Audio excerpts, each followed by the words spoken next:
Video बघत असलेल्या प्रत्येकाला महाप्रपंचतर्फे तेजस तुंगारचा सप्रेम जय शिवराय, सप्रेम जय श्रीराम.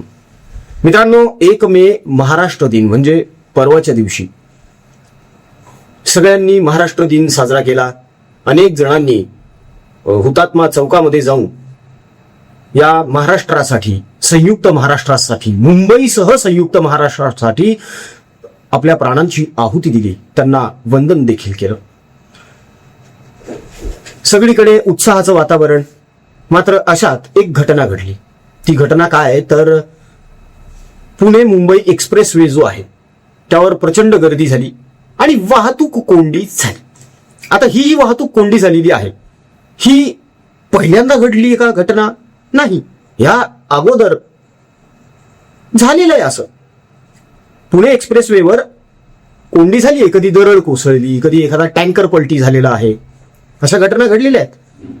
पण एक प्रश्न असा उपस्थित होतो की अशी घटना, ही वाहतूक कोंडीची एक्सप्रेसवेवर रोजच घडते का? हो, नाही, रोज नाही घडत. नेमकी ही वाहतूक कोंडी झाली कशामुळे हे जाणून घेणं गरजेचं असतं. मात्र या गोष्टीचा कसलाही विचार करायचा नाही आणि सरकारवर खापर फोडत राहायचं. विशेष करून जेव्हा भाजपचं सरकार आहे, महायुतीचं सरकार आहे, तेव्हा तर निब्रांडूजला, आपल्या चहा बिस्किट पत्रकारांना जास्तच चेव चढतो आणि मग हे खूपच कुई करायला लागतात. त्यात विरोधकांचं तर विचारूच नका. विरोधकांना तर संधीच हवी असते आगपाखड करण्याची, चिखलफेक करण्याची. बिचारे ते त्यांच्यानुसार वागायला सुरुवात करतात. असाच काहीसा प्रकार परत घडलेला आहे मित्रांनो. मात्र यंदा देवेंद्र फडणवीस यांनी एक सणसणीत उत्तर सुप्रिया सुळे यांना दिलेलं आहे. म्हणजे सुप्रिया सुळे जो मानभावीपणा करतात ना, त्याला असंच उत्तर देणं अपेक्षित होतं आणि हे गरजेचं सुद्धा आहे. धन्यवाद देवेंद्रजी की तुम्ही अत्यंत कमी शब्दांमध्ये, मोजक्या शब्दांमध्ये खूप महत्वाचा निरोप सुप्रिया सुळे यांच्यापर्यंत पोहोचवलेला आहे. आता नेमकं वांगी त्यांनी काय केलेलं आहे हे आपण काही क्षणात बघणारच आहोत. मात्र त्या अगोदर आपल्या परिवाराच्या सत्क्रमामध्ये ज्यांनी खरोखर खूप मोलाचं सहकार्य केलेलं आहे, अशांचे आभार मानणं खूप गरजेचं आहे. डोंबिवलीचे अनिल घैसास साहेब, त्यानंतर नितीन रमेश गडकरी साहेब यांनी देखील मोलाचं सहकार्य केले. नितीन गडकरी म्हणजे आपले नागपूरचे नव्हे, हा, हे नितीन रमेश गडकरी आपले परिवाराचे सदस्य आहेत. दत्तात्रय देशपांडे साहेब आहेत, यांनी देखील योगदान दिलेलं आहे. PS भाकरे साहेबांनी योगदान दिलेलं आहे. सोनाली भांडे यांनी सुद्धा आपल्या परिवाराच्या सत्कर्मामध्ये योगदान दिलेलं आहे. मित्रांनो, या सगळ्यांना यांच्या पावत्या मिळालेल्या आहेत. कर्करोगग्रस्त रुग्ण जे आहेत त्यांचे औषध उपचार, त्यांच्या नातेवाईकांसाठी अन्नदान, विद्यार्थ्यांच्या शिक्षणाची सोय, सोबतच जे आपले हिंदू माता बंधू भगिनी अडचणीत आहेत त्यांच्यापर्यंत किराणा सामान पोहोचवणे, अशा अनेक गोष्टी आपण करतोय. यामध्ये आता महेश नातू सरांनी आपल्याला वृक्ष लागवडीसाठी मोलाचा सल्ला देखील दिलेला आहे. महेश नातू यांचं म्हणणं असं आहे की जास्तीत जास्त प्रमाणामध्ये बदामाची झाडे लावा, कारण बदामाचं झाड हे कमी पाणी शोषतं आणि झपाट्यानं वाढतं. तेव्हा मित्रांनो, आपण आपल्या या इतर सत्कर्मांप्रमाणेच आपल्या पुढच्या भविष्यासाठी वृक्षारोपण सुद्धा मोठ्या प्रमाणावर करत आहोत. तुम्ही फक्त झाड लावायला मदत करा मित्रांनो. आपल्या प्रियजनांच्या स्मृतीसाठी, त्यांच्या आठवणीसाठी एक झाड लावायला मदत करा. त्या झाडाचं संगोपन करण्याची जबाबदारी आणि खात्री परिवार देतोय. तेव्हा परिवाराला साथ द्या. आपल्या इच्छेनुसार, मर्जीनुसार आपल्याला इतरांप्रमाणेच, यांच्याप्रमाणेच जे काही योगदान, सहकार्य करावं असं वाटतंय ते दिल्या गेलेल्या जीपे, फोनपेवर नक्की करा. त्या ट्रान्झॅक्शनचा स्क्रीनशॉट व्हॉट्सअपवर ठेवा परिवाराच्या, म्हणजे यांच्याप्रमाणेच तुमच्याही पावत्या तुमच्यापर्यंत पोहोचतील. एक रुपया लाख मोलाचा ठरू शकतो. अनेकांच्या आयुष्यामध्ये बदल घडू शकतो. माणुसकीचं दर्शन घडवत पुढे या. सुप्रिया सुळे यांना एक छंद आहे. इतर लोक कसे रील्स बनवतात, म्हणजे प्रेक्षणीय ठिकाणी जातात, एखादं निसर्गरम्य असं वातावरण असेल, छान उंच डोंगर, हिरवळ किंवा तलाव, पाणी, नदी, धबधबे, अशा ठिकाणी जाऊन काही जणांना मोह होत असतो. मोह की या सुंदर वातावरणामध्ये एक सेल्फी घ्यावी आपण. अशीच सेल्फी घेण्याचा छंद सुप्रिया सुळे यांनी जोपासलेला आहे. फक्त फरक इतकाच आहे की सर्वसामान्य लोक जे आहेत ते आनंद घेण्यासाठी प्रेक्षणीय स्थळी जातात, प्रसन्न स्थळी जातात, आल्हाददायक स्थळी जातात आणि सेल्फी घेतात. मात्र सुप्रिया सुळे या असुरी आनंद घेण्यासाठी खड्ड्यात जातात. होय, जेव्हा यांची सत्ता असते ना, किंवा यांच्या मित्रपक्षांची सत्ता असते महाराष्ट्रात, तेव्हा सगळं आलबेल असतं. सगळे रस्ते अगदी आरशाप्रमाणे चकचकीत तुकतुकीत असतात. धुळीचा तर प्रश्नच निर्माण होत नाही. सगळीकडे वनराई झालेली असते. म्हणजे मराठवाडा आहे का हा, असाही प्रश्न पडतो कधी कधी. असं वाटतं की आपण एखाद्या नंदनवनात आलेलो आहोत, असा हिरवा असतो मराठवाडा. इतकी वृक्ष लावलेली असतात सुप्रिया सुळेंच्या मते, जेव्हा यांचं सरकार असतं. मात्र जेव्हा यांचं सरकार नसतं तेव्हा यांना अख्खा महाराष्ट्र सहारा वाळवंट वाटायला लागतो. महाराष्ट्रातला प्रत्येक रस्ता यांना खड्डामय वाटायला लागतो. आणि मग या त्या खड्ड्यात जातात आणि त्या खड्ड्यापाशी जाऊन सेल्फी काढून त्याचं प्रदर्शन भरवायला सुरुवात करतात.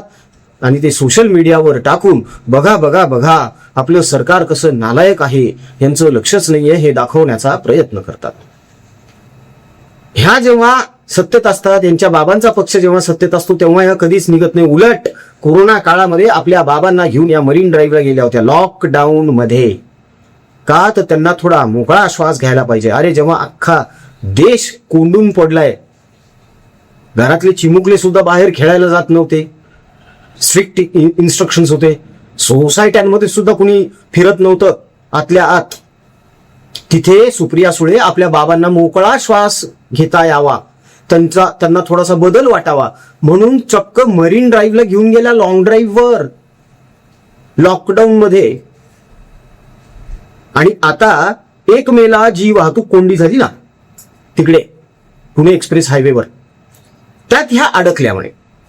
आणि अडकल्यानंतर 2 तास त्या एकाच ठिकाणी होत्या असं म्हणणं आहे. आणि बाजूचा जो गाडीवाला आहे त्याच्याशी यांची घट्ट मैत्री जमली म्हणे. बघायचं तुम्हाला, बघा एकदा सुप्रिया सुळे काय बोललेले आहेत, त्याच्यानंतर देवाभाऊंनी काय उत्तर दिलेलं आहे ते पण बघून घ्या. नमस्कार. गेले 2 तास आम्ही सगळे ट्रॅफिक मध्ये अडकलेलो आहे. सकाळी आम्ही 7 वाजता निघालोय ठाण्यावरनं. आता आमची गप्पा मारत मारत नवीन मैत्री झाली आहे शेजारी 2 तास बसून बसून. कारण आम्ही सगळे इकडे अडकलोय. तुम्ही बघता इकडे सगळे महाराष्ट्र अडकले. दिवस स्पेशल. जय महाराष्ट्र. म्हणजे मला आज मुंबईहून पुण्याकडे जाणाऱ्या प्रवाशांची माफी मागायची आहे की त्यांना आज ट्रॅफिक जामचा सामना करावा लागला. बरेच लोक ट्रॅफिकमध्ये अडले. आमच्या सुप्रियाताई देखील ट्रॅफिकमध्ये अडल्या होत्या. त्यामुळे त्यांनी देखील एक व्हिडिओ त्या ठिकाणून केला आणि त्यांचा संदेश देखील आमच्यापर्यंत पोहोचला. मी सुप्रियाताईंना सांगू इच्छितो की सुप्रियाताई तुम्ही शेवटल्यांदा ट्रॅफिकमध्ये अडलात. सुप्रियाताई तुम्ही शेवटल्यांदा ट्रॅफिकमध्ये अडलात. आता कनेक्टिंग लिंक झालेली आहे. त्यामुळे पुढच्या वेळेस तुम्ही ज्यावेळी मुंबईहून पुण्याहून मुंबईला जाल त्यावेळी तुम्हाला ट्रॅफिकमध्ये अडण्याची कधी वेळ येणार नाही. अशा पद्धतीचं काम जे तुमच्या सरकारने थांबवलं होतं किंवा बंद केलं होतं ते आमच्या महायुतीच्या सरकारने या ठिकाणी करून दाखवलेलं आहे.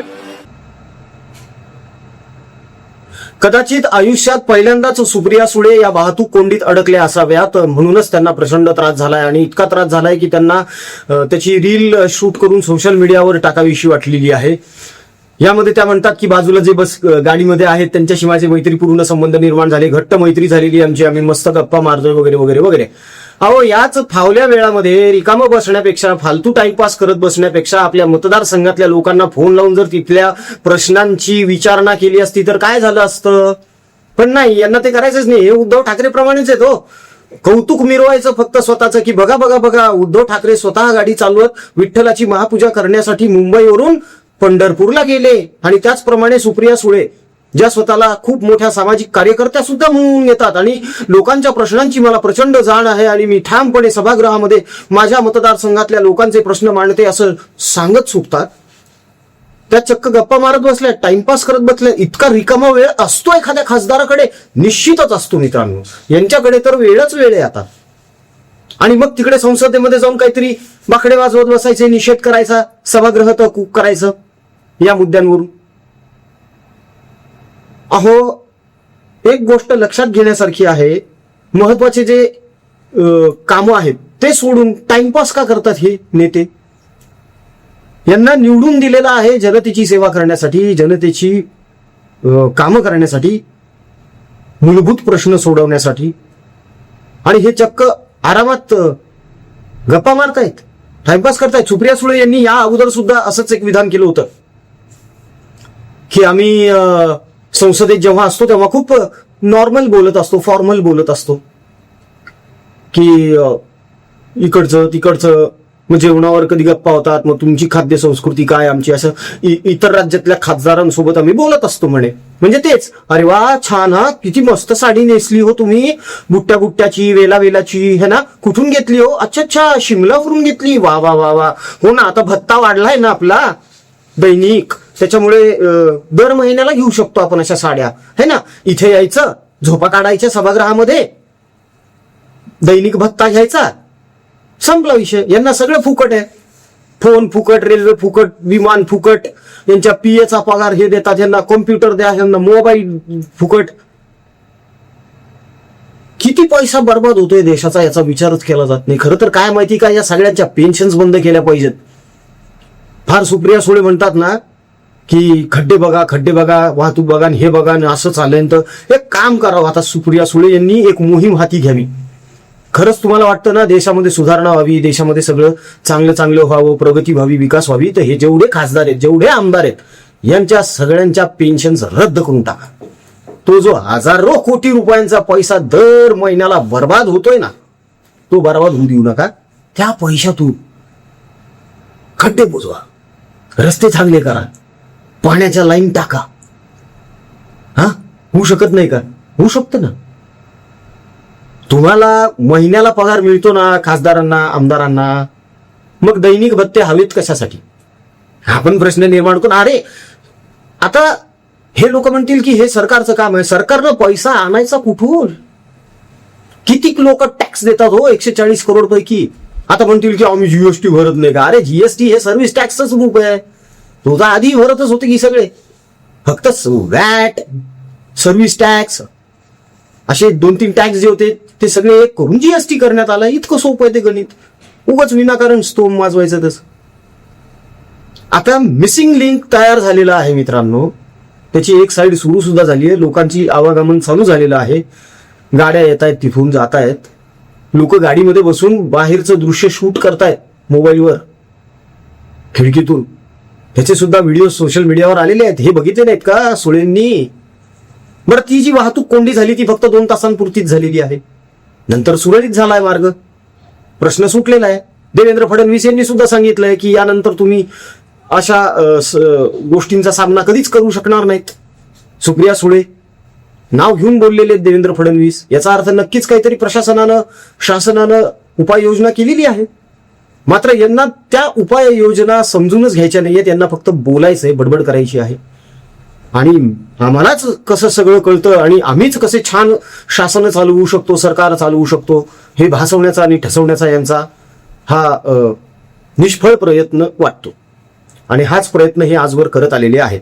मात्र आता सुप्रिया सुळे यांनी असला टाइमपास न करता, म्हणजे गाडीत बसल्यावर 2-3 तास जेव्हा मिळालेले तेव्हा महत्वाच्या फाईल्स चाळत बसणे, महत्वाचे संदर्भ तपासणे, या गोष्टींकडे जर लक्ष दिलं किंवा फोनवर आपल्याच मतदारसंघातील लोकांचे प्रश्न जाणून घेतले तर जरा जास्त बरं होईल असं वाटतं. त्याचं कारण असं आहे की या ज्यांच्यासोबत 2 तास गप्पा मारत बसलेल्या होत्या ना, ते लोक बारामतीत येऊन मतदान करणार नाहीये त्यांना पुढच्या वेळेस. अर्थात पुढच्या वेळेस सुप्रिया सुळे बारामती लोकसभा मतदारसंघातून लढतील की नाही याची सुद्धा खात्री नाहीये. कारण त्यांनीच सांगितलंय की मी जर पवार विरुद्ध पवार अशी वेळ आली तर मतदारसंघही बदलू शकते. अर्थात त्यांच्या बोलण्यावर विश्वास नाहीये, हीच त्यांची सगळ्यात मोठी विश्वासार्हता.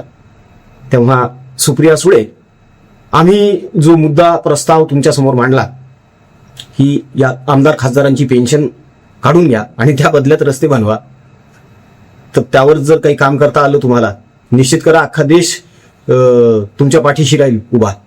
कदाचित या जोरावर तुम्ही सत्ता पालट पण करू शकता बरं का, होऊ शकतं हे. कारण सामान्य लोकांची हीच भावना आहे की इथे आम्हाला 10-10, 15-15 हजार रुपये कमवण्यासाठी 16-16 घंटे घासावं लागतं आणि तिथे पेन्शनवर पेन्शन का तर म्हणे 5 वर्ष हे खासदार होते, आमदार होते म्हणून. गंभीर मुद्दा आहे, महत्वाचा मुद्दा आहे मित्रांनो.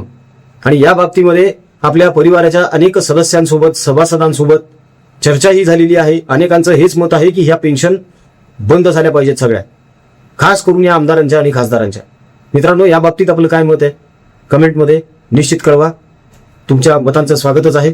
जाता जाता परत एकदा विनंती आहे, आपल्या सत्कर्मामध्ये, अन्नदानामध्ये, रुग्णांच्या औषधोपचारांमध्ये, माता बंधू भगिनींच्या अडचणी सोडवण्यामध्ये अनेक जण सहभाग देत आहेत, योगदान देत आहेत, सहकारी पाठिंबा आणि आशीर्वाद देत आहेत. आपणही द्यावा ही कळकळीची विनंती, नम्र आवाहन. तेव्हा दिल्या गेलेल्या जीपे फोनपे क्रमांकावर आपल्या इच्छेनुसार, मर्जीनुसार आपल्याला जे काही योगदान देता येऊ शकतं, सहकार्य करता येऊ शकतं, निश्चित करा मित्रांनो. आणि त्याचा स्क्रीनशॉट परिवाराच्या व्हॉट्सअपवर नक्की ठेवा, जेणेकरून आपल्याला त्याची इतरांप्रमाणेच पावती बनवून तुमच्यापर्यंत पोहोचवता येऊ शकेल. तेव्हा प्रभू श्री रामाचं नाव घ्या. एक एक रुपया एखाद्याच्या आयुष्यामध्ये आमूलाग्र बदल घडवून आणू शकतो, सकारात्मक बदल घडवून आणू शकतो. याची जाणीव ठेवत माणुसकीचं दर्शन घडवा, एवढंच आवाहन आहे. व्हिडिओ आवडला असेल तर व्हिडिओला लाईक करा, कमेंट्स करा, शेअर करा. महाप्रपंच युट्यूब चॅनलला सबस्क्राईब करा. जय हिंद, जय महाराष्ट्र, वंदे मातरम, जय शिवराय, जय शंभूराजे, जय भवानी, जय जगदंब, भारत माता की जय, जय श्रीराम.